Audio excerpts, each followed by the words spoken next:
Sir, कोई signal नहीं मिल रहा है। आखिरी संदेश था ब्लैक फॉरेस्ट में धमाका।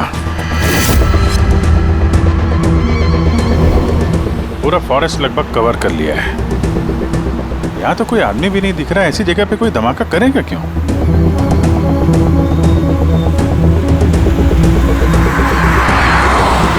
मगर अभिजीत, उन मुजरिमों ने जो जो संदेश भेजा है उसे अंजाम तक पहुंचाया है। मुझे लगता है कि यह धमाका भी जरूर करेगा। एक बार ये आई गैंग का कोई आदमी जिंदा हाथ लग जाए फिर इसका नामो निशान मिटा देंगे।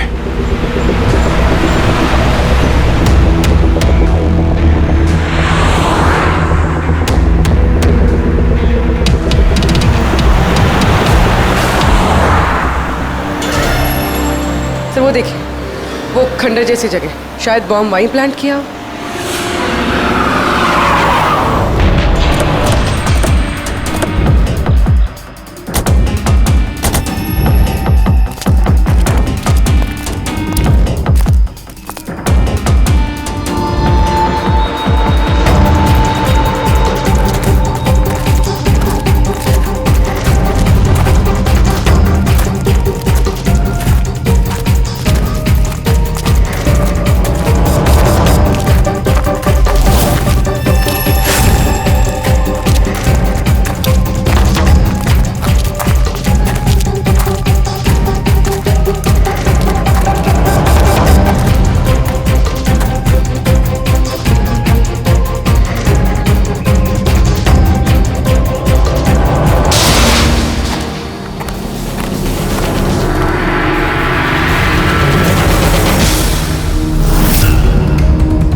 लगता है यहाँ पर काफी दिनों से कोई आया नहीं है।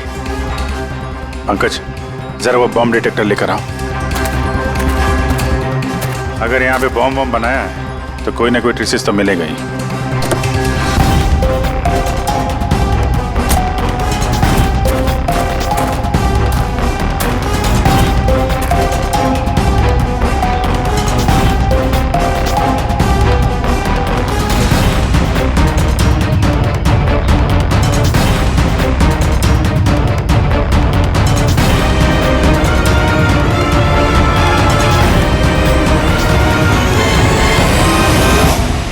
ये बारूद के तो ट्रेसेस नहीं दिखा रहा है। अरे यार, पूरा जंगल छान मारा, बॉम्ब का कहीं अता पता चल ही नहीं रहा है। सर, कहीं वो मैसेज पढ़ने में हमसे गलती तो नहीं हुई? नहीं पंकज, उस मैसेज को हमने सही डिकोड किया है। धमाका तो यहाँ इसी जंगल में होगा।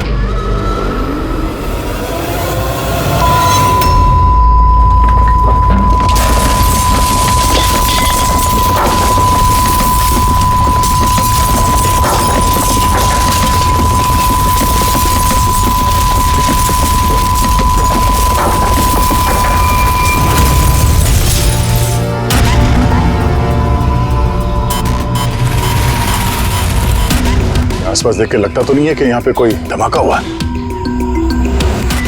एसीपी साहब को यहाँ की लोकेशन भेज दो। सर फोन बंद है। सर, ये मॉनिटर भी बंद है। ओह नो, मेरा फोन भी बंद है। फोन बंद है, बॉम्ब डिटेक्टर बंद है, ये सब एक साथ बंद हो गए। ये कोई संयोग नहीं हो सकता। गाड़ी के पास चलते हैं।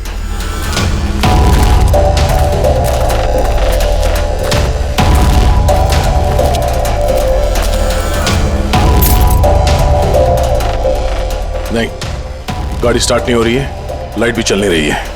कमाल है, एक साथ सारे इलेक्ट्रिक इक्विपमेंट बंद हो गए। ये चक्कर क्या है? सर, ये क्या वजह हो सकती है?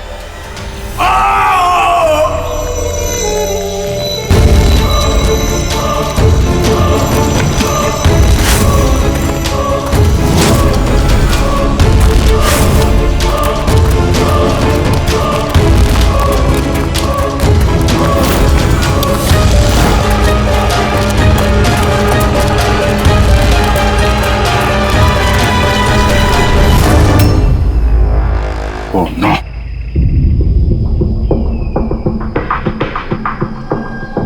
He's dead.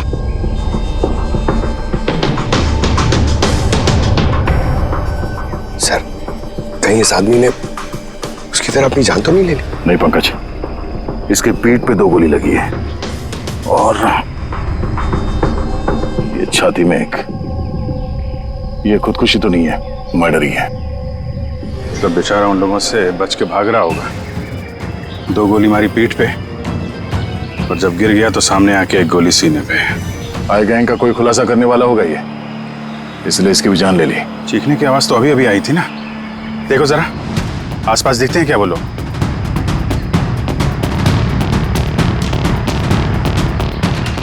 ना कोई पर्स है ना कोई आईडी।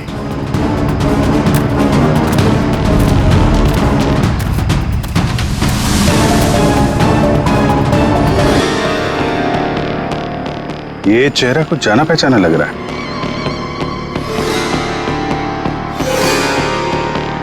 कौन है?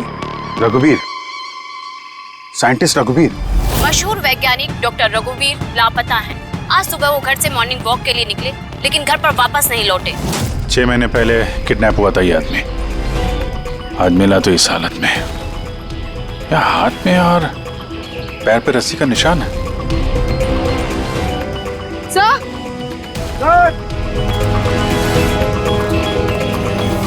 सर ये देखिए, ये पेट पे बुलेट्स हैं। यहाँ पर इधर से बुलेट चली है, मतलब रघुवीर जी उधर से भाग के आ रहे होंगे।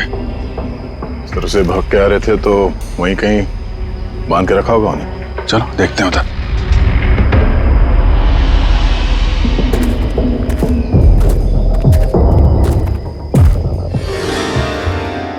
अभिजीत, ये देखो,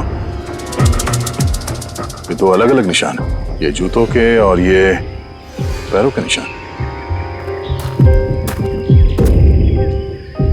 ये जो नंगे पैर निशान है ये तो शायद रघुवीर जी के होंगे। और जूतों के मुजरिम के होंगे सर? नहीं, मुजरिम का निशान या तो आगे होना चाहिए या थोड़ा पीछे। ये दोनों निशान एक साथ। इसका मतलब रघुवीर जी के साथ कोई और आदमी भी था जिसे आई गैंग ने बंदी बना के रखा हुआ था। हाँ, रघुवीर जी और ये दूसरा आदमी साथ में यहाँ से भाग निकले होंगे। सर पता नहीं दूसरा आदमी कहाँ होगा। बच गया होगा या फिर आई गैंग वालों ने उसे फिर से पकड़ लिया। चलो उस तरफ चल के देखते हैं, शायद कुछ पता चल जाए।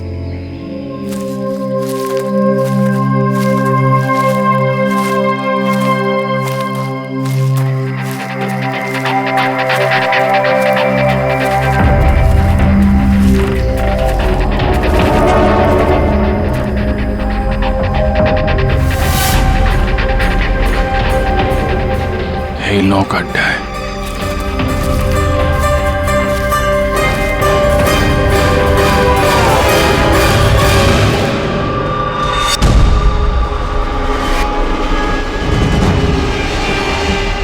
ओह नो,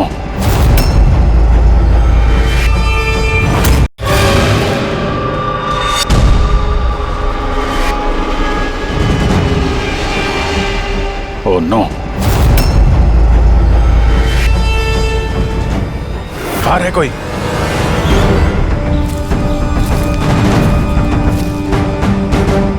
नहीं।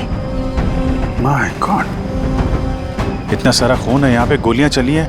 हुआ क्या है यहाँ पे? देखो चारों तरफ।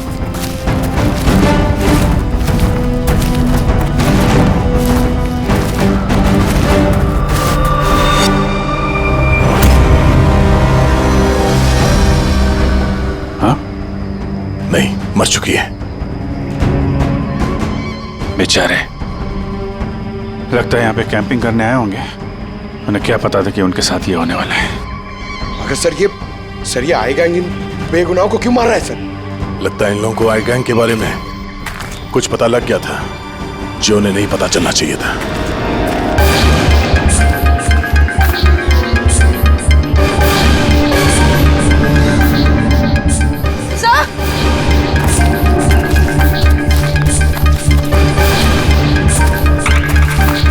सर जिंदा है। सर गोली छू के निकल गई है, पर खून बहुत बाहर। पंकज, फर्स्ट एड बॉक्स लेके आओ जल्दी।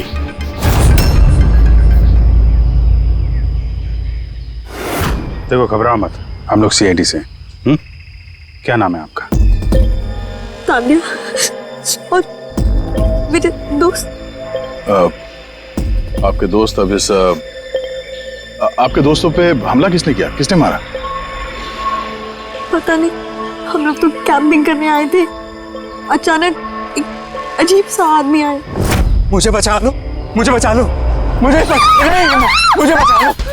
कौन है आप? मुझे बचाओ, मैं बहुत मुसीबत में हूँ। कैसी कैसी मुसीबत? सब अनर्थ हो जाएगा।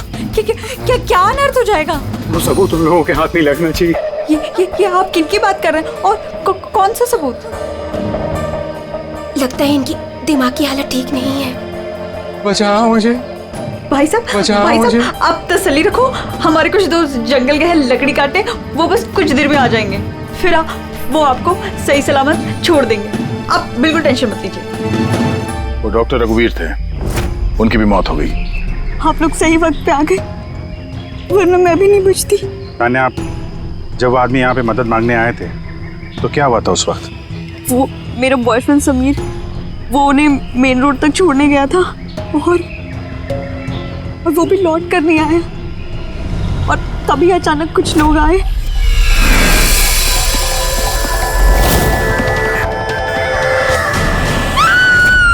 और हम पे गोलियां चलाने लगे। पता नहीं समीर जिंदा भी नहीं है। जी, वहां जहां हमें डॉक्टर रघुवीर के पैरों के निशान मिले थे, वहां पे जूतों के भी निशान मिले थे। कहीं वो निशान इस समीर के तो नहीं है? हो सकता है, लेकिन डॉक्टर रघुवीर जो सबूत की बात कर रहे थे वो कहाँ है? उनकी लाश के पास है तो कुछ मिला नहीं। ऐसा भी तो हो सकता है कि डॉक्टर रघुवीर ने वो सबूत समीर को दे दिया हो और वो आई गैंग के चंगुल से भाग गया। बच गया तो अच्छा है, वरना गैंग के हाथ लगा तो छोड़ेंगे नहीं। इस समीर को जल्द से जल्द ढूंढना होगा, इससे पहले कि उन लोगों के हाथ लग जाए। मगर सर, इस आई गैंग ने रघुवीर जी को पकड़ के रखा क्यों था? ये जो जंगल में ब्लैकआउट हुआ है ना, ये शायद उन लोगों ने जबरदस्ती रघुवीर जी से करवाया है। एक बार हमें ये पता चल जाए कि रघुवीर जी को बंदी बनाकर उन लोगों ने कहाँ पे रखा था, तो उन्हें ढूंढना ज्यादा मुश्किल नहीं होगा। होगा तो जंगल में ही ना। तान्या, देखो, समीर को बचाने के लिए हमें आपकी मदद की जरूरत है? हाँ सर। तान्या, पहले ये बताओ कि जब आप लोग यहाँ पर जंगल में आए थे कैंपिंग के लिए, तब आप लोगों ने यहाँ पे कुछ सुना या देखा जो आप लोगों को अजीब लगा हो? नहीं सर। ध्यान से सोच के बताओ। कोई किसी आदमी को देखा हो, कोई जानवर, कोई साउंड, कुछ भी? हेलीकॉप्टर जैसी आवाज थी, मुझे लगा मेरा वहम होगा, क्योंकि इस जंगल में हेलीकॉप्टर कहाँ से आ सकता है? हो सकता है उस गैंग का हेलीकॉप्टर हो यहाँ पे। एक बार ये पता चल जाए कहाँ पे लैंड हुआ है तो फिर उनके ठिकाने तक पहुँचा जा सकता है। अच्छा, आप लोग जब जंगल में आए तो अपने साथ जंगल का मैप तो लाए होंगे?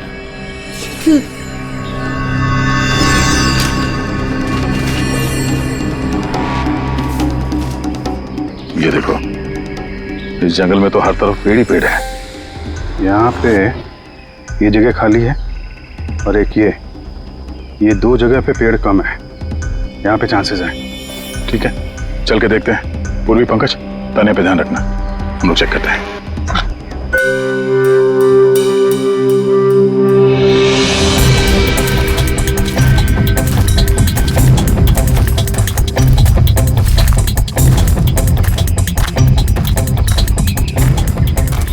दया, हाँ, यहाँ देखो, आग जलाई गई है। ये बॉन्डफायर तो वहां पे भी है। ये देखो,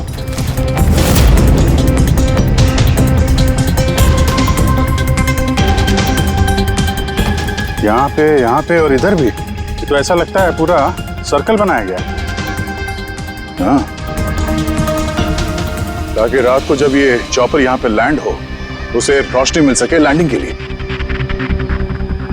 अगर चॉपर यहाँ पे लैंड हुआ है ना, तो उनका ठिकाना भी यहीं कहीं आसपास ही होना चाहिए।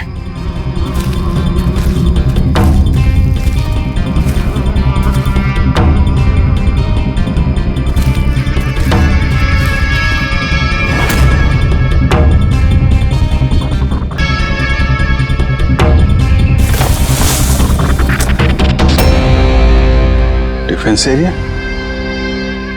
पर यहाँ आसपास तो ऐसा कोई बेस नहीं है मिलिट्री का? हो सकता है कुछ साल पहले ये डिफेंस एरिया रहा हो। तो चूंकि यहाँ पे कोई हलचल नहीं है, इसलिए इस गैंग ने इस एरिया को अपना अड्डा बना लिया।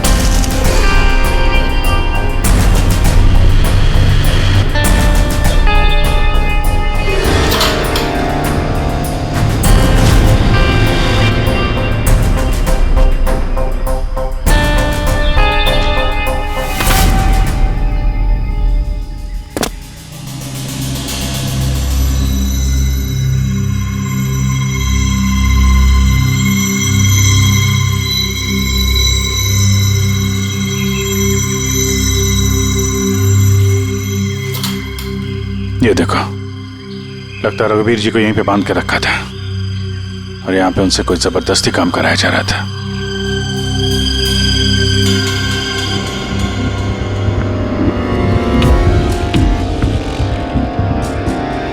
मेमोरी चिप है, शायद कोई राज छुपा हो इसमें।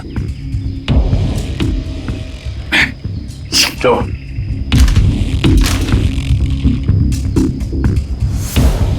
ये तो एक आर्टिकल है रघुवीर जी के, ये जो एक्सपेरिमेंट कर रहे थे उसके बारे में।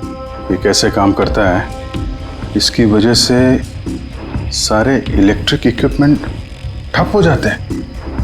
ओहो, तो कहीं ये जो ब्लैकआउट हुआ है यहाँ पर, ये इन हथियारों की वजह से तो नहीं है? हो सकता है।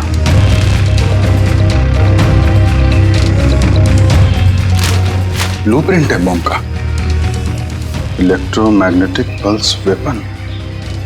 ओह, तो डॉक्टर रघुवीर को ये आई गैंग वालों ने इसलिए किडनैप किया ताकि वो उनके लिए ये ईएमपी बॉम्ब बना सके। हमें लग रहा था कि कोई नॉर्मल बॉम्ब होगा, आरडीएक्स बारूद वाला बॉम्ब जो कहीं पे ब्लास्ट होगा, जबकि ये था ईएमपी बॉम्ब जिसका इस्तेमाल ये लोग शायद कर चुके हैं।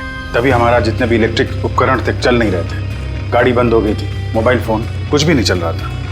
ऐसे किसी बॉम्ब का इस्तेमाल करना था तो जंगल में क्यों किया? कहीं भी कर सकते थे, hospital, airport, college, shopping mall, ऐसे सुनसान जंगल में क्यों? शायद ये ट्रेलर है, पिक्चर अभी बाकी है। एक और ब्लूप्रिंट मिला है, हाँ बी, इसमें बी लिखा है, इलेक्ट्रोमैग्नेटिक पल्स वेपन बी। दूसरा ब्लूप्रिंट है बॉम्ब का। ओह, जंगल में जो ब्लास्ट किया गया था वो सिर्फ टेस्ट करने के लिए किया गया था, ये देखने के लिए कि ब्लैकआउट ठीक से काम कर रहा है या नहीं। असली बॉम्ब तो कहीं और ही फोड़ेंगे, ऐसी जगह जहां पे ज्यादा नुकसान और बर्बादी हो सके। ये डॉक्टर रघुवीर अपने साथ कोई ना कोई इंपॉर्टेंट सामान यहाँ से ले गए होंगे, जैसे बॉम्ब का ट्रिगर या फिर कोई ऐसा हिस्सा जिससे बॉम्ब ब्लास्ट ही ना हो। और अब वो चीज समीर के पास होगी। समीर उन लोगों के हाथ नहीं लगना चाहिए और जल्द से जल्द ढूंढना होगा उसे।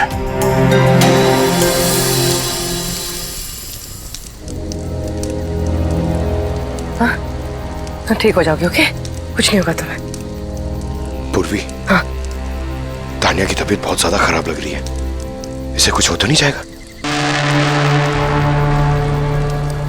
पंकज, बुखार बहुत तेज है और ये इन्फेक्शन फैलता जा रहा है। मैं जितनी मरहम पट्टी कर सकती थी मैंने की। She needs a doctor Pankaj.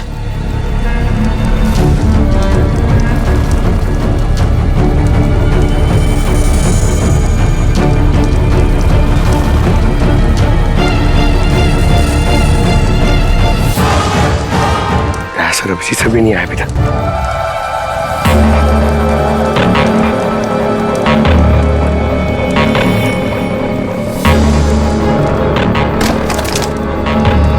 पूर्वी,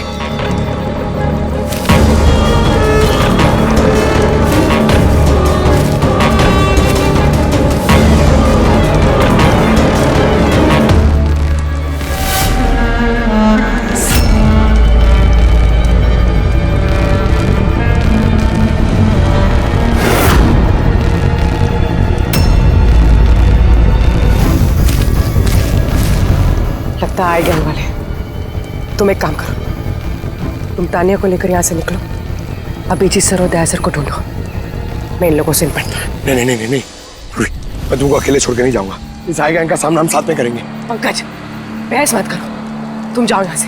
नहीं, मैं तुम्हें अकेला छोड़ के नहीं जाऊंगा। तुम सच्ची में बोलो, तुम जाओ।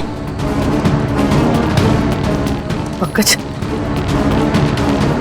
बोलो, अब शायद हम में से यहाँ से कोई भी नहीं जा पाएगा।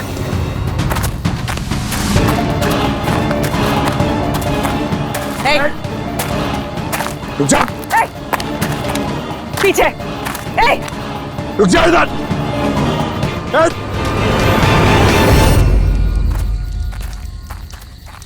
पंकज,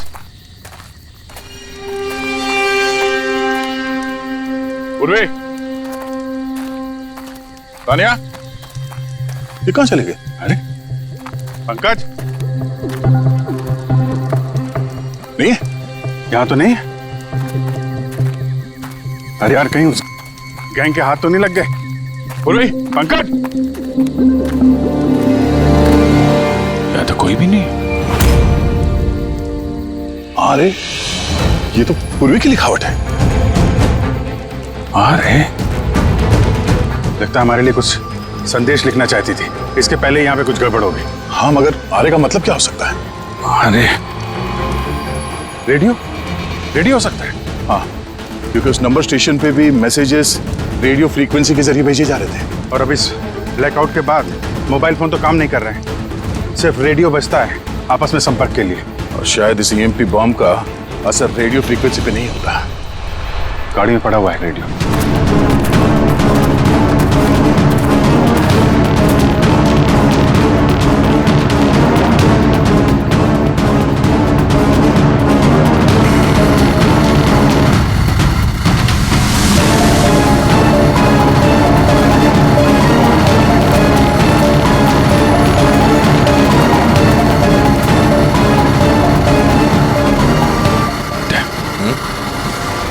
वहां कुछ लाइट जैसे दिख रही है ना?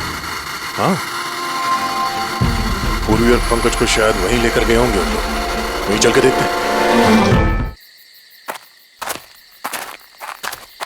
इतने घने जंगल के बीच में अच्छा खासा गांव है, पर यहाँ तो एकदम सन्नाटा है, कोई भी नहीं है।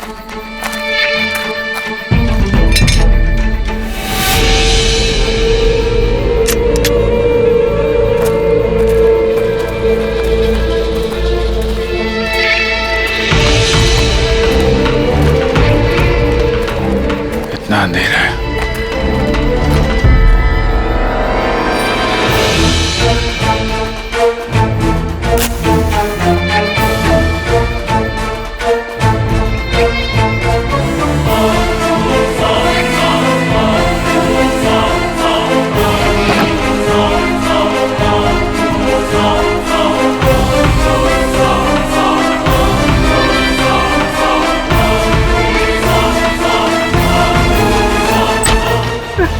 नहीं, गोली मत चला था, हम आपके हाथ जोड़ते हैं। देखो हमें मत मारो साहब। बाहर निकलो, हम लोग सीआईडी से हैं। अच्छा साहब, आप लोग आ गए। आप लोगों के आने से पहले कुछ लोग आए और गांव में कोहराम मचा के चले गए साहब। क्यों, क्या किया उन लोगों ने? साहब यहाँ के रहने वालों के घर में एक एक जना के घर में घुस घुस के उनका सामान उलट पुलट कर दिया और अब वो किसी लड़के को ढूंढ रहे थे। कोई समीर होगा। अच्छा, उन लोगों के आने से पहले कोई लड़का यहाँ आया था पनाह लेने के लिए? नहीं साहब, कौन नहीं आया। एक एक घर में जाके ढूंढना होगा, कहीं समीर उनके हाथ न लग गया हो।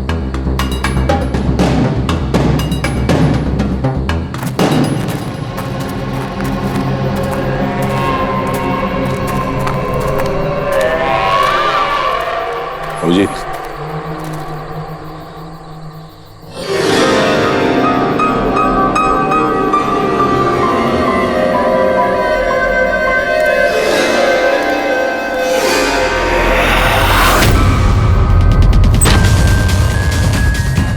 एक मिनट घबराइए मत, हम लोग सीआईडी से। ये बताओ कि कोई अनजान आदमी यहाँ पर आया पनाह मांगने या मदद मांगने के लिए? नहीं, कोई नहीं। ये दरवाजे पे यहाँ खून कैसे लगा है? खून? कौन सा खून? मुझे मालूम था तुम्हारे पास कोई जवाब नहीं है। घर की तलाशी लेनी होगी हमें।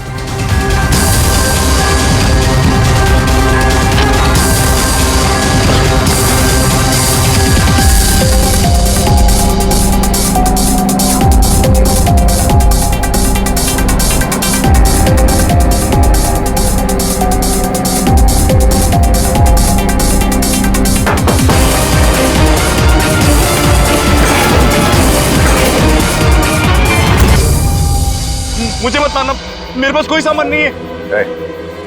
बाहर निकलो। कौन हो तुम? समीर? आप लोग मेरा नाम कैसे जानते हैं? तुम्हारी दोस्त तान्या ने बताया। तान्या? तान्या ठीक तो है ना? हाँ वो ठीक है, लेकिन अफसोस तुम्हारे बाकी के दोस्त वो अब इस दुनिया में नहीं रहे। क्या?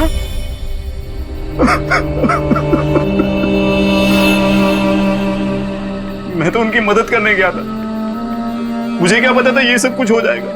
उनका नाम डॉक्टर रघुवीर था, बहुत बड़े साइंटिस्ट थे वो। अच्छा, उन्होंने तुम्हें कोई चीज दी थी रखने के लिए, छुपाने के लिए? नहीं सर, उन्होंने कुछ नहीं दिया। वो तो बार बार बस ये कहते रहे कि उनको यहाँ से किसी तरह बच निकलना है, वरना वो लोग उन्हें फिर से पकड़ लेंगे। फिर अचानक से वो मुजरिम आ गया और धनाधन गोलियां चलाने लगे। सर मैं किसी तरह अपनी जान बचाकर वहां से भाग निकला और यहाँ आकर छुप गया। अगर समीर के पास नहीं है तो डॉक्टर रघुवीर ने वो सबूत या सामान कहीं छुपा दिया होगा। जिस तरह पूर्वी, पंकज और तानिया उन मुजरिमों के हाथ लग गए थे, वैसे ये सामान भी उनके हाथ लगा होगा। मैं एक बार फिर चेक करता हूँ उस रेडियो को।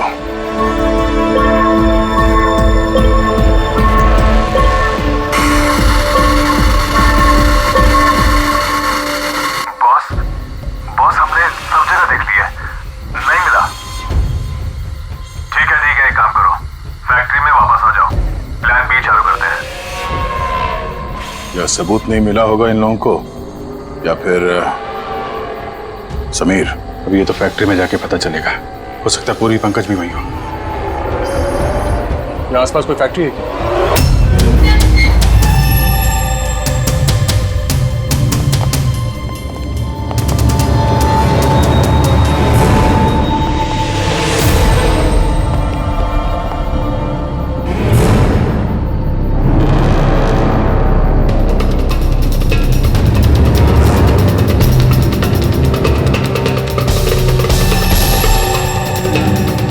यहाँ तो कोई भी नहीं।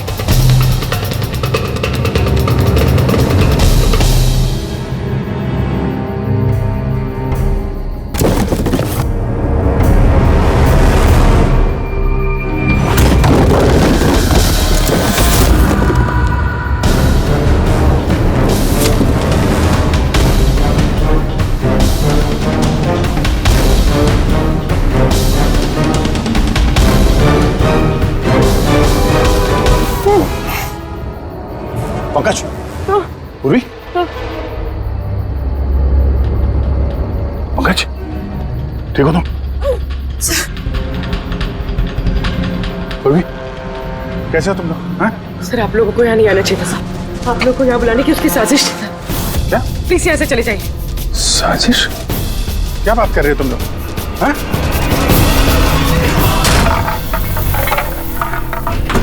Oh no.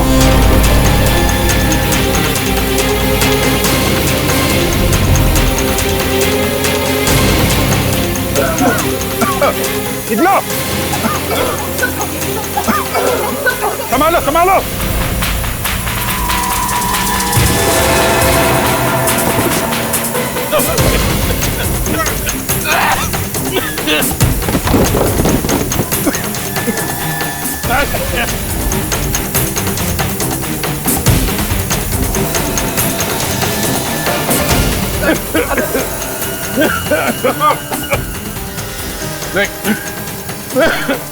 संभल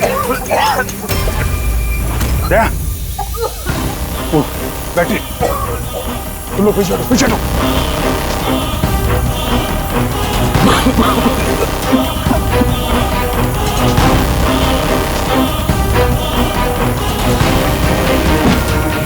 अरे तुम लोग पीछे हटो, पीछे पीछे हटो, पीछे संभल के।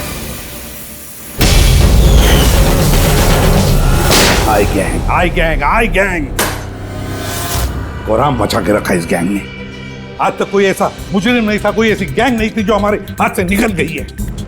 मगर ये आई गैंग, ये हमारे हाथ नहीं लग रही है। क्यों नहीं लग रही? सर, इन्हें अगर जल्दी से जल्दी नहीं रोका गया तो ये अपराध का कैंसर पूरी दुनिया में फैला देंगे। हाँ अभिजीत, दूसरा EMP ब्लास्ट होने से पहले इन तक पहुंचना ही पड़ेगा, ये पकड़ना ही होगा।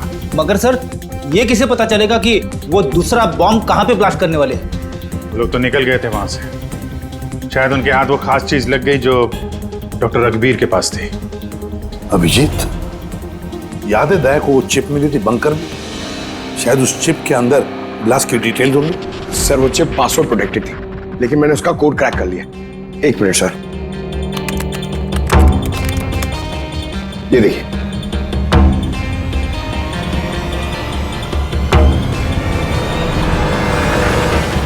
माय गॉड, इसमें तो बॉम्ब कैसे बनाना उसकी डिटेल्स दिए हैं और फिर उसके घातक इफेक्ट्स भी। और कहां पे ब्लास्ट हो सकता है उसकी भी डिटेल्स है। Government computer, national security site, airplanes. Plane में अगर ब्लास्ट हो गया सर तो बिजली बंद तो प्लेन क्रैश। ये बॉम्ब उतना ही खतरनाक है जितने बाकी बॉम्ब भी, हो सकता है उससे ज्यादा भी। सर, इसमें तो कई जगह दे रखी है, इनमें से वो किस जगह पे अटैक करने वाले हैं इसका पता चल जाता तो। सर, उसका जवाब इसी चिप में है। ये देखिए सर। ये बिजली बादल क्या है ये? सर, ये बिजली और बादल, ये दोनों वर्ड्स इस चिप में भरे पड़े। जहां तक ऐसा लगता है कि जो बिजली का ब्लैकआउट हुआ था ये उसी का कोड है। नहीं, ये कोडवर्ड जरूर है मगर बिजली के ब्लैकआउट का कोडवर्ड नहीं है। ये कोडवर्ड ब्लास्ट कहां पे होने वाला है उसी का है ये। सर, पहले तो नंबर्स के जरिए लोग संदेश पहुंचाते थे, अब कोई नया तरीका निकाला इस आई गैंग ने संदेश आगे पहुंचाने का। हाँ, लोकेश को बुलाते हैं। बिजली बादल, BIJLEE BADAL। Okay, what if हम इन शब्दों को शब्दों की तरह नहीं बल्कि नंबर्स की तरह देखें? अब वो कैसे लोकेश जी? मैं समझाता हूं फ्रेडी जी। मान लो A का नंबर है 1, B का 2, C का 3, D का 4। वैसे ही A to Z यानी कि 26 अल्फाबेट्स के 26 नंबर 1 to 26 में हो जाएंगे। अब अगर हम बिजली बादल शब्द को डिकोड करते हैं नंबर्स के जरिए तो नंबर आएंगे 2, 9, 10, 1, EE, 5, 5, बादल 2, 1, D, 4, A, 1, L, 2। तो ये डिकोडिंग है 2, 9, 1, 0, 1, 2, 5, 5, 2, 1, 4, 1, 1, 2। 1, 2, 3, 4, 5, 6, 7, 8, 9, 10, 11, 12, 13, 14, 14 डिजिट। मगर साहब, किताब का ISB नंबर तो 13 डिजिट का होता है ना? हाँ, तो फिर ये कौन सा नंबर हो सकता है 14 डिजिट वाला? अभिजीत, मान लो ये ISB नंबर नहीं है, कोई और नंबर है और ये 29, ये 29 29 है और 1 0 ये तो 10 ही है। कि ये डेट नहीं हो सकती 29 अक्टूबर? सर, 29 अक्टूबर तो 2 दिन पहले थे, अब बचे 10 नंबर। ISB नंबर होता है 13 डिजिट का, तो फिर ये 10 नंबर ये क्या होंगे? सकता है कोई ISB नंबर ही हो किसी का। पर 13 डिजिट का ISBN नंबर सिर्फ किताबों का होता है। न्यूज़पेपर्स, मैगजीन्स और दूसरे एडिटोरियल्स का ISSN यानी कि इंटरनेशनल स्टैंडर्ड सीरियल्स नंबर। फिर अभिजीत, हो सकता है ये 8 डिजिट जो है वो ISS नंबर है और बचे 2 मैगजीन या अखबार के पन्ने भी हो सकते हैं। पंकज, एक काम करो, 29 अक्टूबर की जितने भी मैगजीन और न्यूज़पेपर्स है सबकी लिस्ट निकालो और देखो ये ISS नंबर किसका है। सर,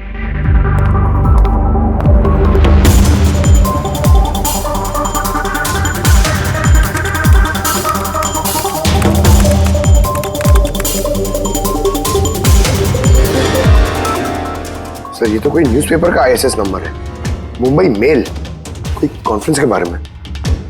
टर्की, ईरान, अफगानिस्तान से डिप्लोमेट आए हमारे देश में। 1 नवंबर को कॉन्फ्रेंस होने वाली है, ऑयल पाइपलाइन की डील फाइनल होगी। टर्किश डिप्लोमेट मिस्टर हसन की वजह से हो रही है ये ऑयल पाइपलाइन की डील। माय गॉड, मतलब सर यहाँ ब्लास्ट करने वाला ये आई गैंग, इनके निशाने पे टर्किश डिप्लोमेट है। माय गॉड अभिजीत, आज 1 नवंबर है, ये ईएमपी ब्लास्ट तो कभी भी हो सकता है।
गाड़ी क्यों बंद कर दी? सर मैंने नहीं बंद किया, अपने आप बंद हो गई। अपने आप बंद हो गया सर? ईएमपी लगता है इस जगह पे ईएमपी बॉम्ब का असर हो रहा है।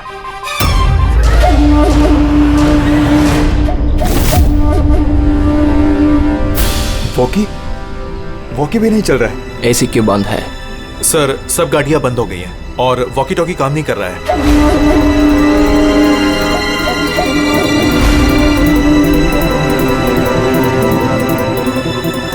उतरो तुम लोग, कम ऑन फास्ट। सर गाड़ी अपने आप बंद हो गई और वॉकीज भी काम नहीं कर रहे।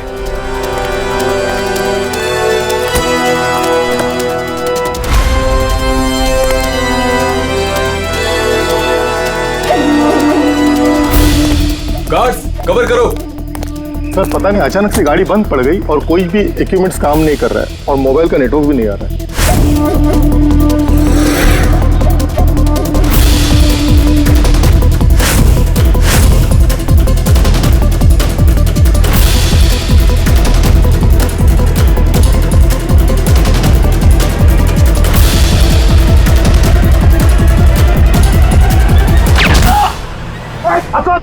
Are you all right?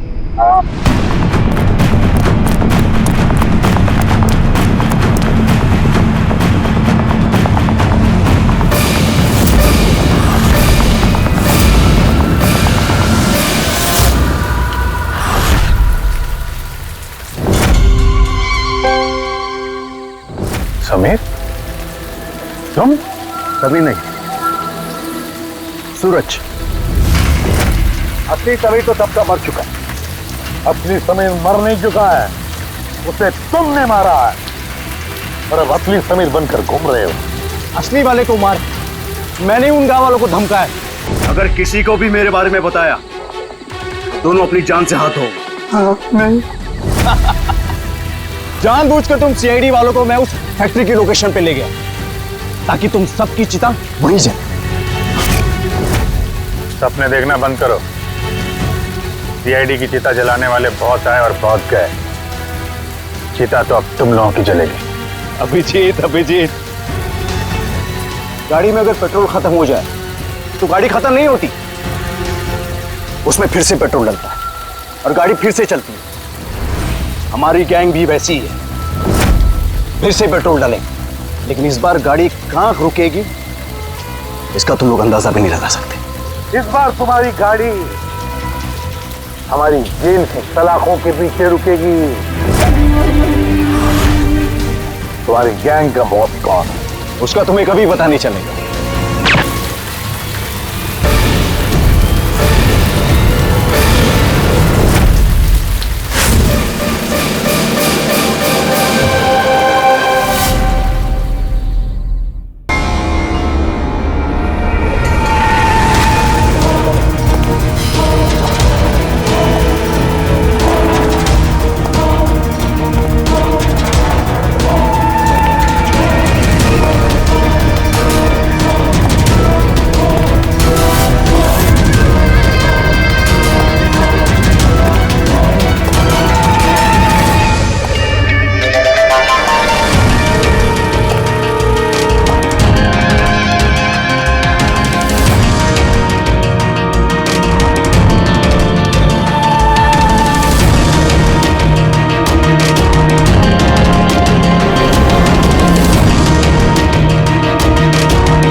अब इस आग में कई लोग जलेंगे।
देख के नहीं चल सकता क्या?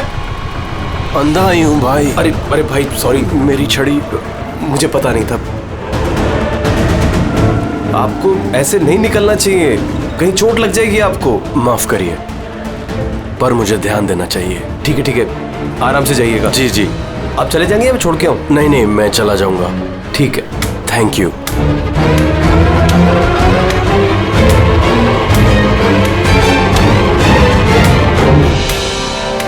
क्या हो गया यार, ये इतना दर्द क्यों हो रहा है?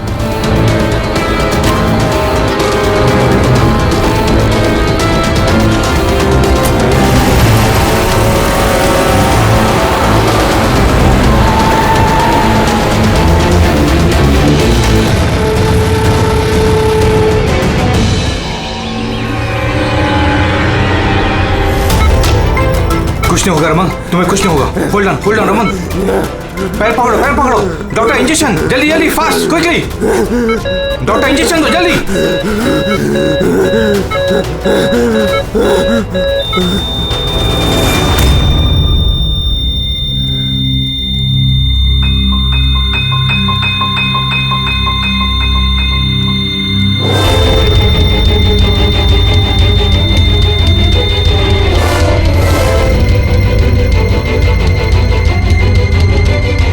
Oh my God, he's dead. और इनकी मौत नेचुरल भी नहीं है। अब क्या? I know Priya, it's a murder. और मैंने डॉक्टर सालुंके को इस केस के बारे में सब कुछ पहले से बता दिया था। अब तक तो उन्होंने फाइंड आउट कर भी लिया होगा कि रमन की मौत की वजह क्या होगी। जहर? रमन की मौत जहर से हुई है? हाँ बस, बहुत खतरनाक जहर है। ये पहले इंसान के दिमाग पर असर करता है। पहले डिलेरियम, फोटोफोबिया, एमनेशिया।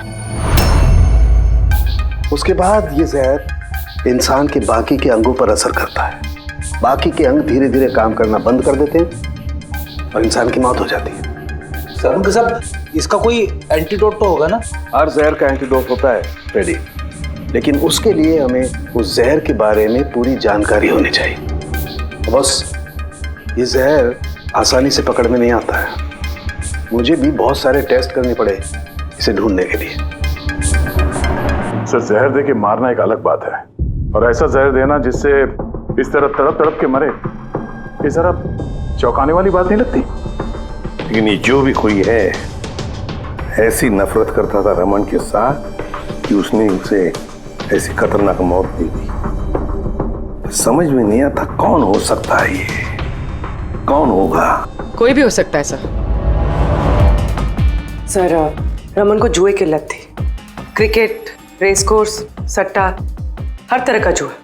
और इसी चक्कर में वो 5 करोड़ के कर्जे में था। 5 करोड़? 5 करोड़? हाँ सर, उसको धमकी भरे मैसेजेस भी आए थे। उसके फोन रिकॉर्ड्स में ऐसे कई सारे मैसेजेस हैं जो उसको बुकीज और सट्टेबाजों ने भेजे। ये देखिए सर, हो सकता है इन्हीं में से किसी की धमकी सच साबित हो गई होगी। पता नहीं, पर जिस तरह से इसको मारा है सर, लगता तो नहीं है किसी बुकी का काम है। फिर भी इन्हें बुलाना तो पड़ेगा, शायद कुछ पता चल जाए। Hello ACP Pradyuman. अच्छा ठीक है।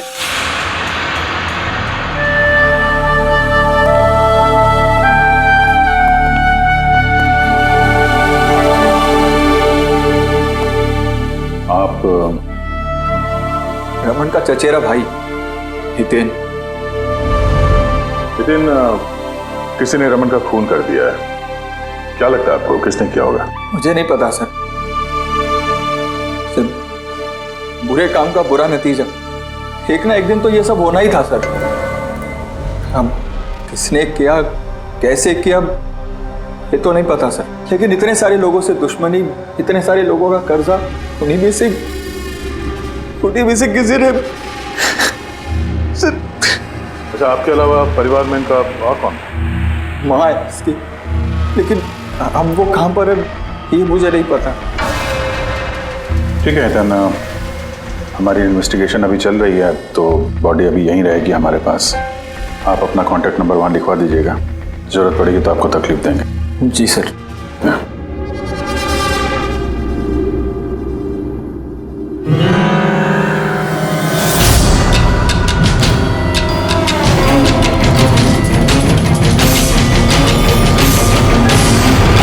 सबका उतना दुखी है नहीं जितना ही दिखा रहा है।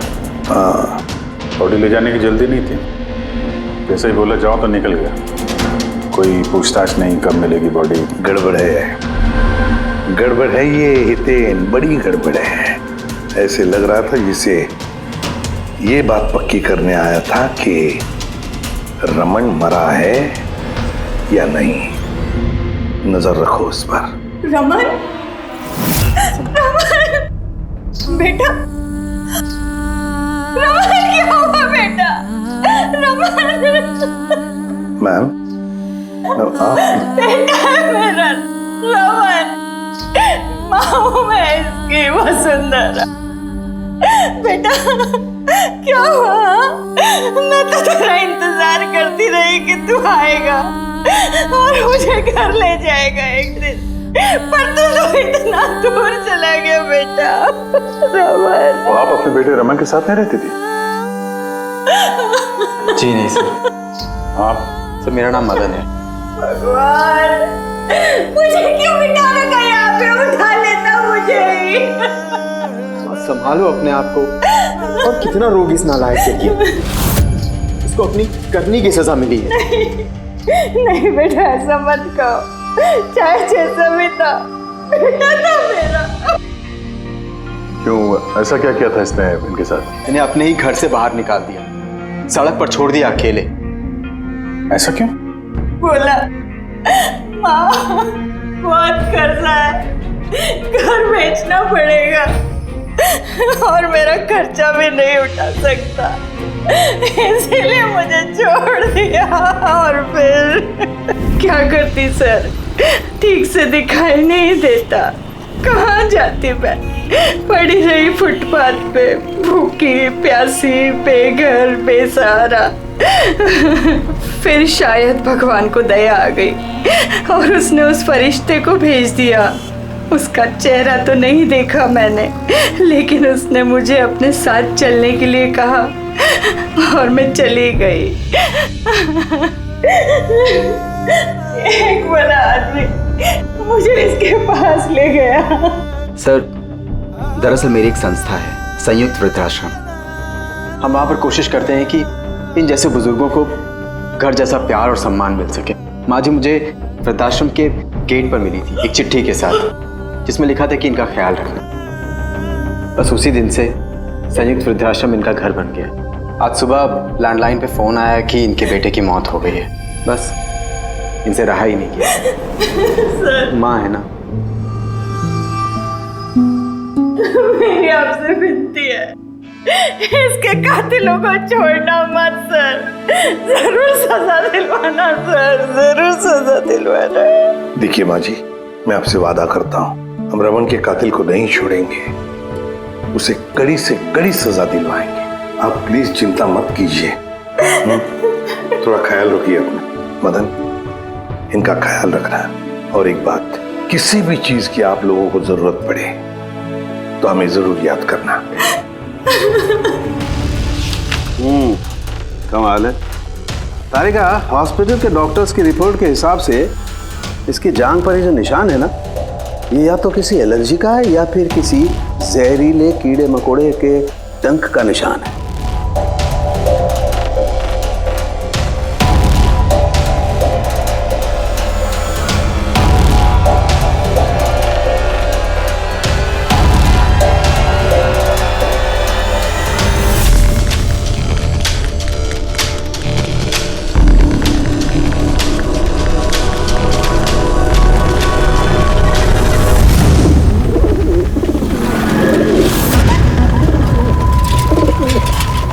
सर, इस हितेन की हरकतें ठीक नहीं लग रही है सर। ऐसे ऐसे लोगों के साथ उसका उठना बैठना है, उस पर शक करना बनता है सर। एक और बात है सर, कुछ समय पहले ये रमन ने उसे अपने घर से निकाल दिया था।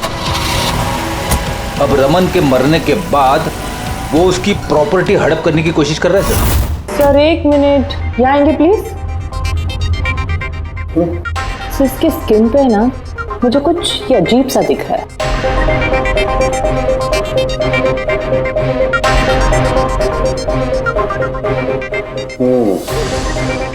तारिका, ये जो अजीब सी चीज है ना, दरअसल ये पैराफिन है।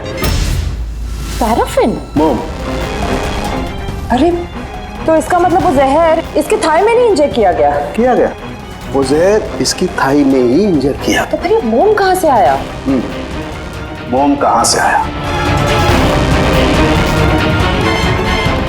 तारिका, यहाँ से खूनी ने जहर इंजेक्ट किया।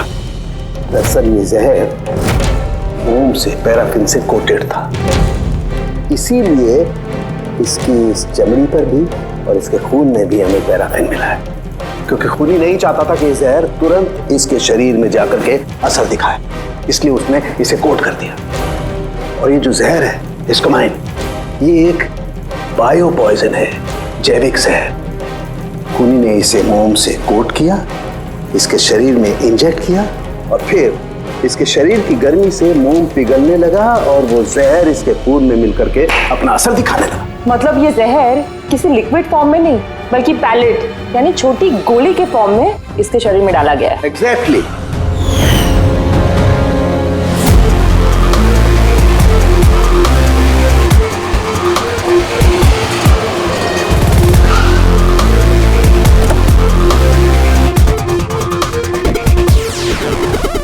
ये है वो कंस्ट्रक्शन साइट जहाँ पे रमन इंजीनियर था। उसके कोलीग बता रहे थे कि यहाँ से निकलने के बाद उसको कुछ पैर में तकलीफ हुई है। लेकिन यहाँ पे जो वर्कर्स काम करते हैं उन लोगों ने बताया कि जब तक वो कंस्ट्रक्शन साइट में था तब तक तो वो ठीक था। इसका मतलब जो भी हुआ कंस्ट्रक्शन साइट से बाहर आने के बाद हुआ, तो यहीं पे हुआ होगा। यहाँ पे तो आसपास पता करते हैं, शायद किसी ने कुछ देखा। सर आप लोग चलिए, मैं जरा चाय पी के आता हूँ। मतलब चाय वाले से पूछ के आता हूँ, कुछ देखा है क्या? अभिजीत, ये बच्ची कंस्ट्रक्शन साइट के सामने अखबार बेच रही है, पूछते हैं उससे।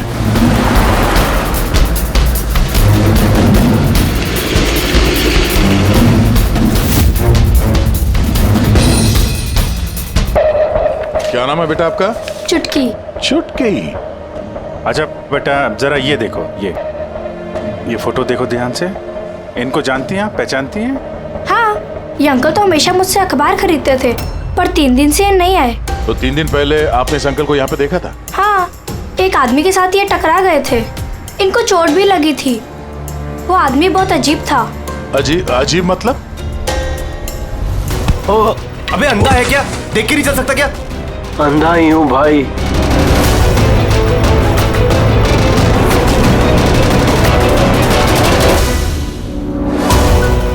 क्या हो गया यार, दर्द क्यों हो रहा?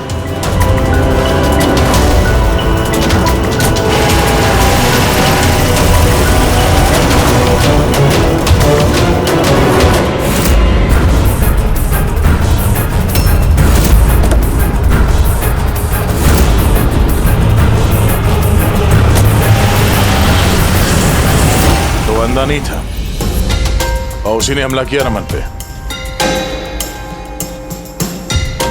अच्छा बेटा, आप वो जो अंकल थे उनको पहचान सकते हो? देखा था आपने उनको ठीक से? नहीं। अच्छा, वो कार का नंबर देखा आपने? नहीं अंकल, वो अंकल को कार चलाते देख मैं एकदम चौंक गई थी, इसलिए कार का नंबर याद नहीं है। पर क्या बात है अंकल, इंजीनियर अंकल ठीक तो है ना? नहीं बेटा, उन्हें कुछ नहीं हुआ। वो अभी किसी दूसरे कंस्ट्रक्शन साइट पे चले गए, अब वो यहाँ पर नहीं आएंगे। Thank you. हैं आप इस समय अखबार बेच रही हो, स्कूल नहीं जाती आप?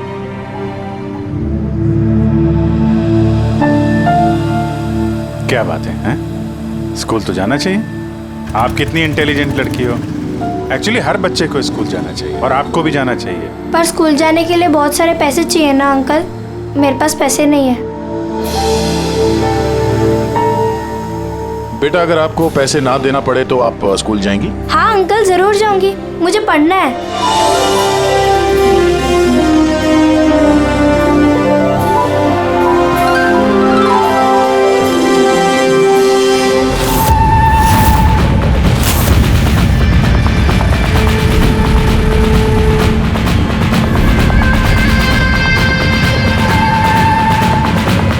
समीर, अब तुम्हारी बारी। हाँ बोलो। हाँ यार, तुम्हें एक बार में समझ में नहीं आता है। देखो, मैंने तुम्हें पहले भी कह दिया है कि तुम कुछ भी कर लो, मैं इस खंडहर के लिए एक कौड़ी भी खर्च नहीं करने वाला।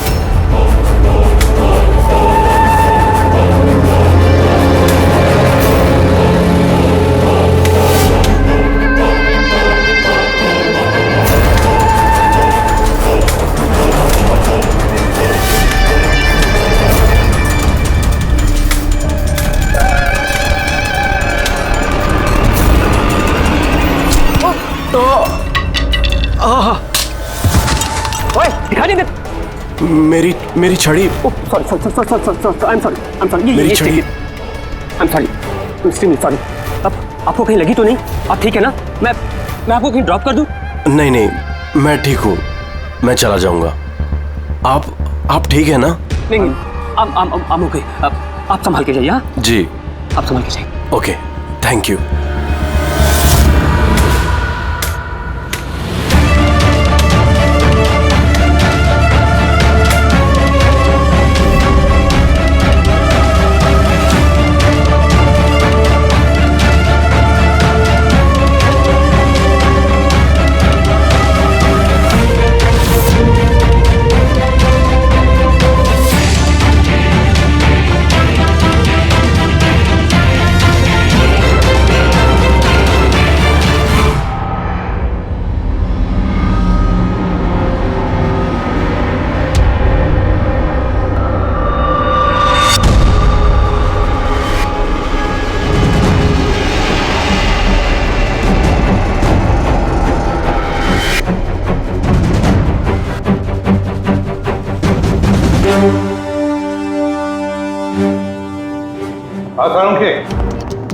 क्या पता चला?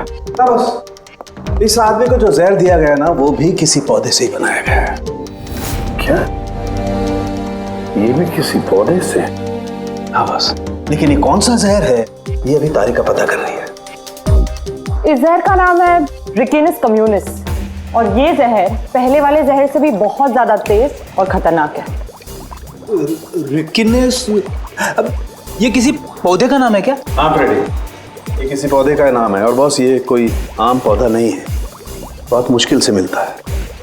और खूनी जो कोई भी हो बॉस, उसे पौधों के बारे में बड़ी अच्छी जानकारी है।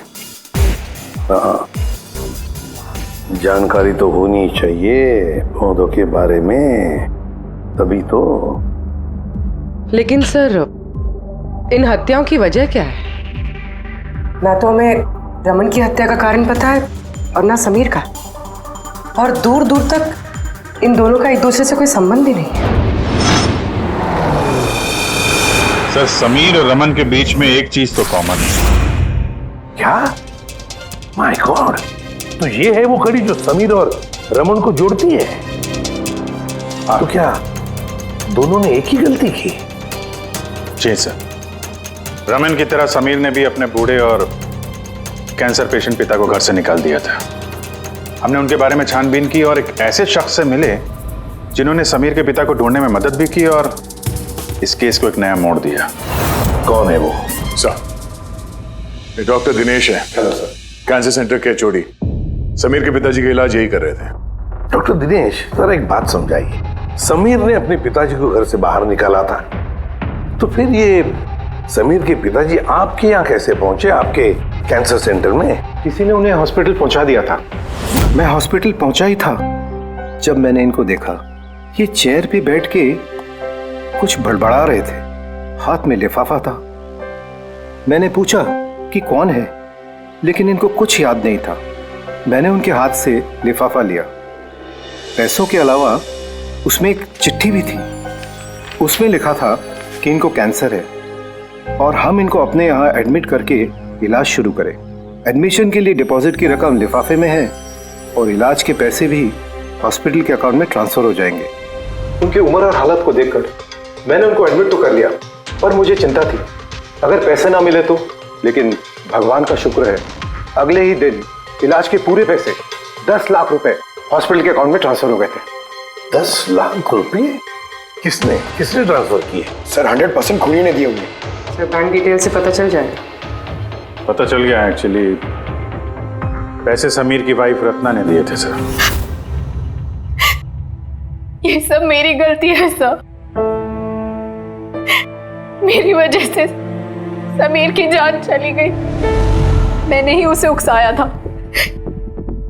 पिताजी की देखभाल में काफी प्रॉब्लम हो रही थी और सारी प्रॉपर्टी और सब हमारे नाम पर हो ही चुका था, तो मैंने ही समीर को कह के पिताजी को घर से निकलवा दिया।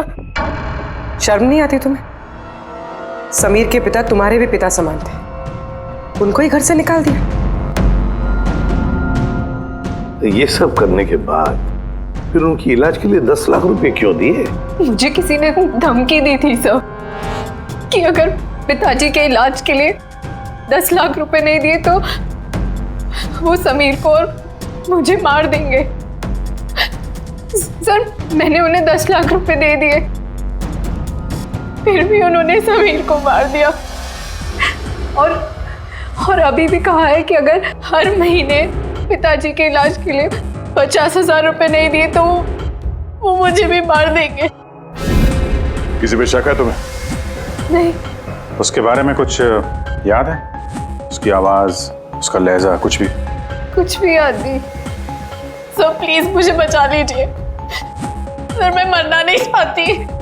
सर मैं पिताजी को घर ले आऊंगी, मैं उनकी पूरी देखभाल करूंगी, पूरी कोई तकलीफ नहीं होगी। सर आप प्लीज मुझे बचा लीजिए। घबराओ मत। सर प्लीज मुझे बचा। कुछ नहीं होने देंगे तुम्हें हम। तो भी जिस नंबर से इसे धमकी भरे कॉल आते थे, और नंबर ले लो और पता करो कहाँ का है। आप चलिए।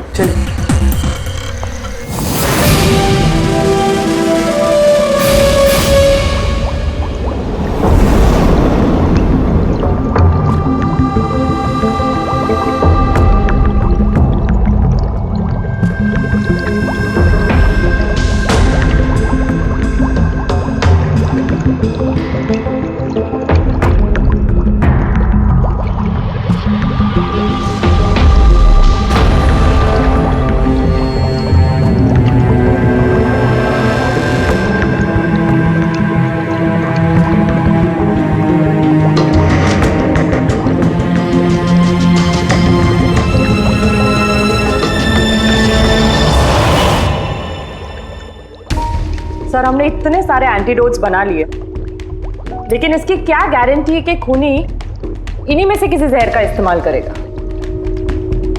अब कुछ भी हो जाए, हम खूनी का दिमाग तो नहीं पढ़ सकते ना। तुम्हारी बात बिल्कुल ठीक है तारिका, लेकिन एक बात समझो, खूनी इन पौधों का जहर निकाल करके इस्तेमाल कर रहा है, इन पौधों का पहले से भी ज्यादा तेज हर बार। तो हमें हमेशा चौकन्ना रहना पड़ेगा। पता नहीं वो अगली बार कौन से पौधे का जहर किस पर इस्तेमाल करे, पता नहीं किस पर, कब, कहां, कैसे, किस पौधे का, पता नहीं।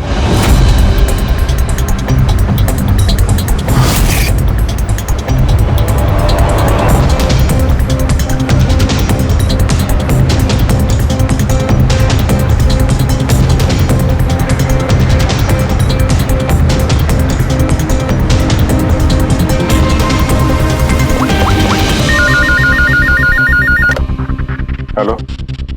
हाँ पूर्वी बता। सर वो फोन बूथ जहाँ से कातिल ने रत्ना को धमकी भरे कॉल्स किए थे वो ये भाईंदर रेलवे स्टेशन के पास है। Bhayandar railway station? वहाँ तो बहुत भीड़ भाड़ रहती है। जाहिर सी बात है उसने ब्लाइंड मैन के भेस में तो किया नहीं होगा। बड़ा मुश्किल है पता लगाना। सर किसी को कुछ पता तो नहीं है, लेकिन एक खास बात यह है कि ये कॉल्स सुबह 11 से 12 के बीच किए गए हैं और रेलवे स्टेशन के पास एक बस स्टैंड भी है जहाँ से बस जाती है पुणे। बस स्टैंड भी पास में ही है, तो ट्रेन से भी जा सकता है और बस से भी। चलो कोई बात नहीं, देखते हैं। भाईंदर, इसका मतलब कि खूनी मुंबई से ही है और सिर्फ समीर का खून करने के लिए पुणे गया था। तो पुणे वो ट्रेन से गया होगा या फिर बस से या फिर कोई प्राइवेट गाड़ी या फिर खुद की गाड़ी से।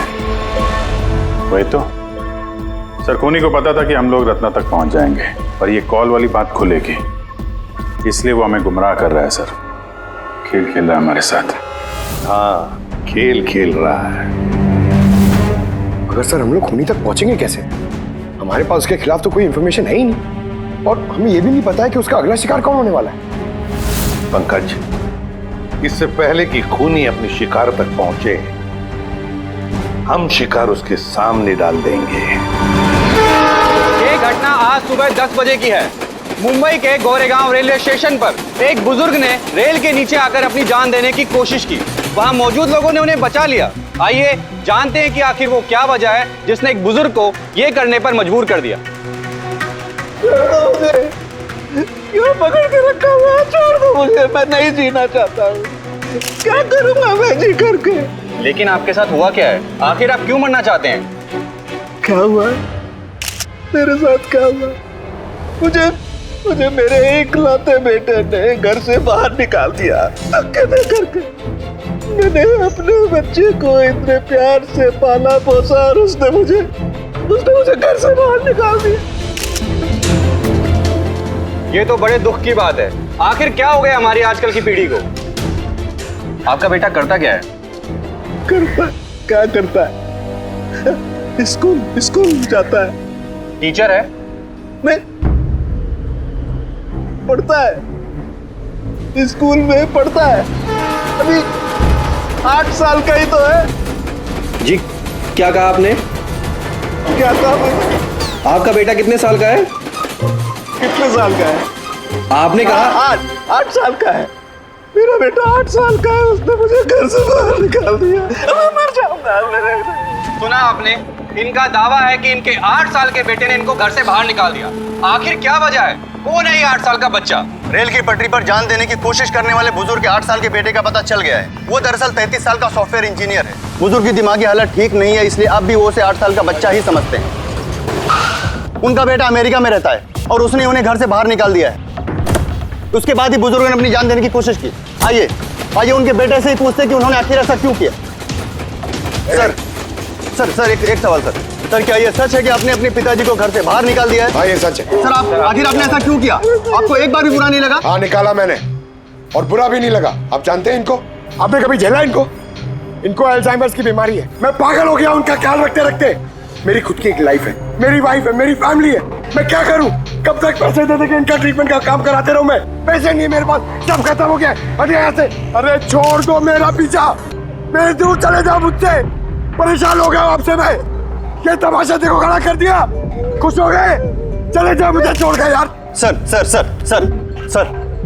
सर कभी आप भी तो छोटे थे ना। इन्होंने आपको पाल पोस के बड़ा किया, इस लायक बनाया और आपने इन्हें घर से बाहर निकाल दिया। तुमको बहुत प्यार आ रहा है? हाँ? अडॉप्ट कर ले जाके। दिमाग खराब मत करो मेरा, तुमको जो करना था ना तुमने आके कर लिया बवाल खड़ा। प्यार भी मिल गई ना तुमको, पैसे कमा लिए ना, हटो यहाँ से।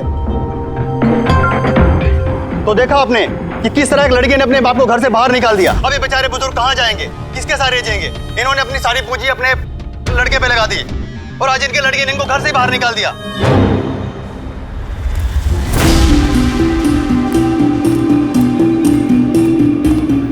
बड़े बच्चे गुब्बारे गुब्बारे ले लो जल्दी,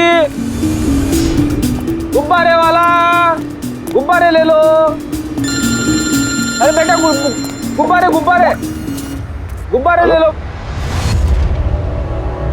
गुब्बारे वाला गुब्बारे ले लो, गुब्बारे गुब्बारे ले लो, गुब्बारे गुब्बारे ले लो बेटा, गुब्बारे गुब्बारे ले लो, गुब्बारे गुब्बारे वाला गुब्बारे गुब्बारे ले लो।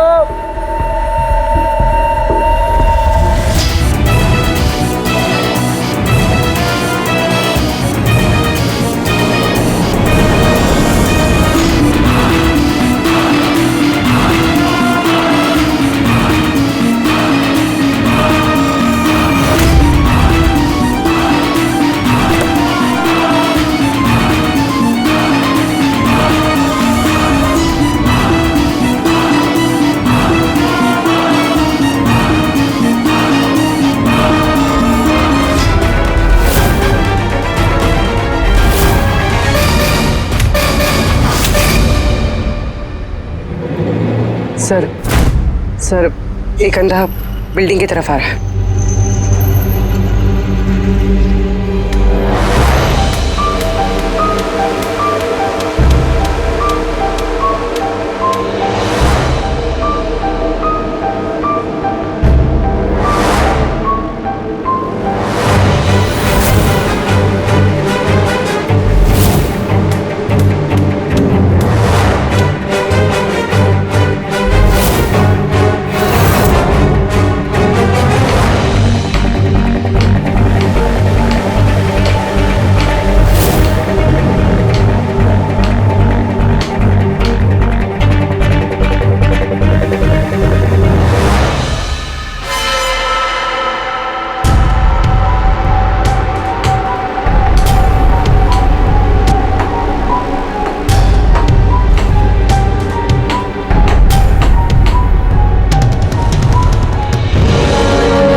इतने सारे लोग?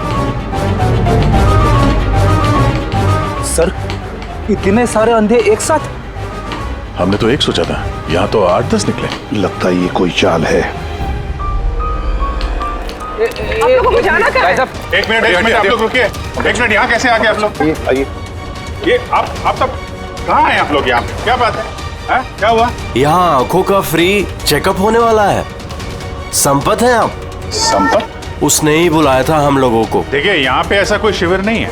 कौन संपत कौन है? किसने बुलाया आपको? उसने ही तो बुलाया था यहाँ।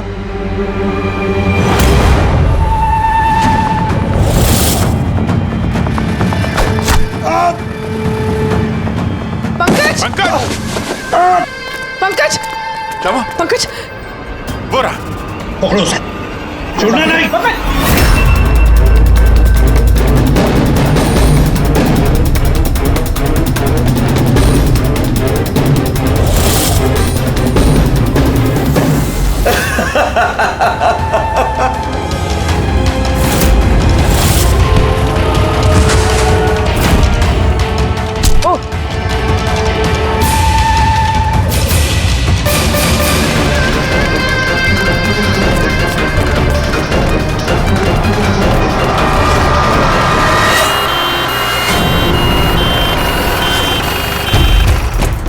आजा, जल्दी आजा।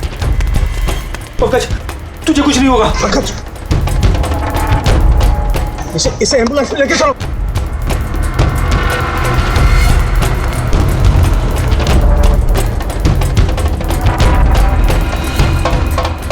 पंकज पंकज तुझे कुछ नहीं होगा। पंकज तारिका ये लो, इससे जहर का पता करो। अगर जहर का पता नहीं चला तो हम एंटीडोट नहीं दे पाएंगे। मेरी बात सुन रहे हो तुम? सुना नहीं है पंकज, आंखें बंद मत होने देना। आदिश, हमारे पास इसका एंटीडोट हो, वरना हमें इसे हॉस्पिटल ले जाना पड़ेगा। एंड आई एम श्योर ये वाला जहर पहले वाले जहर से बहुत ज्यादा स्ट्रॉन्ग है। अरे का एक काम करो, नेशनल बायो सेंटर को फोन करो और उसे लाइन पर रखो।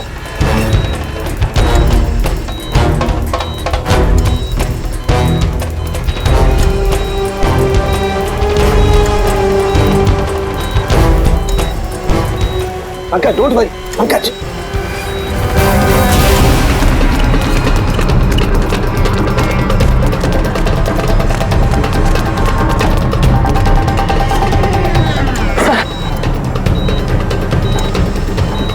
ओह माय गॉड, ये नहीं हो सकता है। और सूत्र तो जहर ही बदल दिया। लेकिन सर हमारे पास इतने सारे एंटीडोट से कोई ना कोई तो काम करेगा ना। कोई काम नहीं करेगा बॉस, ये पौधे का जहर ही नहीं है, उसने जहर बिल्कुल बदल दिया है। अब क्या होगा सड़क के? करना कुछ यार। पंकज कीप ब्रीदिंग, सब ठीक हो जाएगा। हाँ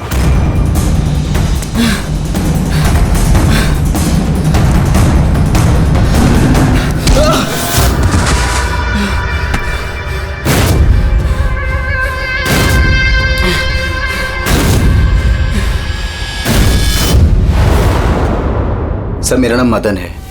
तुमने क्या ये सब? क्यों पड़े हो मेरे पीछे? मैंने जो किया सही किया। लोगों की जान लेना सही है? मैंने सिर्फ बुरे लोगों को सजा दी है सर। जो लोग अपने माँ बाप का ख्याल नहीं रखते ना, उनको इस दुनिया में जीने का कोई हक नहीं होता। जब मेरी माँ की मौत हुई थी तो मेरी दुनिया उछड़ गई थी। उसी वक्त मैंने संयुक्त वृद्धाश्रम की शुरुआत की थी। सर, वहाँ पर जितने भी बुजुर्ग माँ बाप आते हैं ना, सब अपने बच्चों के सताए हुए होते हैं। ये देखकर मेरा खून खौल जाता है। मैंने उसी वक्त ये फैसला किया था कि मैं इन सबको सबक सिखाऊंगा, इसीलिए मैं मार देता हूं इनको। क्या गलत किया मैं? सर कुछ करो सर। कुछ नहीं कर सकते जब तक उस जहर का कंपोजिशन नहीं पता लगेगा फ्रेडी, हम कुछ भी नहीं कर सकते। अगर इसे गलत एंटीडोट दे दिया तो ज्यादा खतरनाक होगा यार। सर पंकज की हालत तो बिगड़ती जा रही है। सर पल्स गिर रही है, हॉस्पिटल ले जाना पड़ेगा। हॉस्पिटल जाके कुछ नहीं होगा, हमारे पास इतना वक्त नहीं है तुम्हारा जाकर टेस्ट करें। मुझे इस जहर का नाम चाहिए यार। पंकज। हेलो। हाँ सर, हाँ सर, पकड़ा गया सर। खूनी मदन है। हाँ, जहर हम पता करते हैं। कभी पता नहीं चलेगा तुमको, कभी पता नहीं चलेगा तुम लोगों को। उसने भी पापा को सताया। मदन, गाड़ी! ओह नो, मदन, एम्बुलेंस बुलाना पड़ेगा जल्दी। नहीं सर, कोई फायदा नहीं है। मेरा काम हो गया है। नहीं मदन, मान लिया तुमने उन लोगों के साथ जो कुछ भी किया, मान लिया, लेकिन तुमने जिसे वो जहर चुबाया है वो बेगुनाह है, निर्दोष है, उसने कुछ नहीं किया। वो जहर कौन सा बताओ? हाँ? BTX। सब उस जहर का नाम BTX है। साळुंखे, जहर का नाम है BTX। पंकज, मत होने देना। मदन, बस हो गया। You'll be all right। बस अब पंकज को कुछ नहीं हो सकता है, कुछ भी नहीं। Welcome my boy. घबराओ मत, कुछ नहीं होगा तुम्हें। तुम आदमी अच्छे थे मदन, लेकिन तुमने जो किया वो सही नहीं था। ये तो चला गया अभिजीत, पर चाहे कुछ भी हो जाए, इसका वो वृद्धाश्रम बंद नहीं होने देंगे।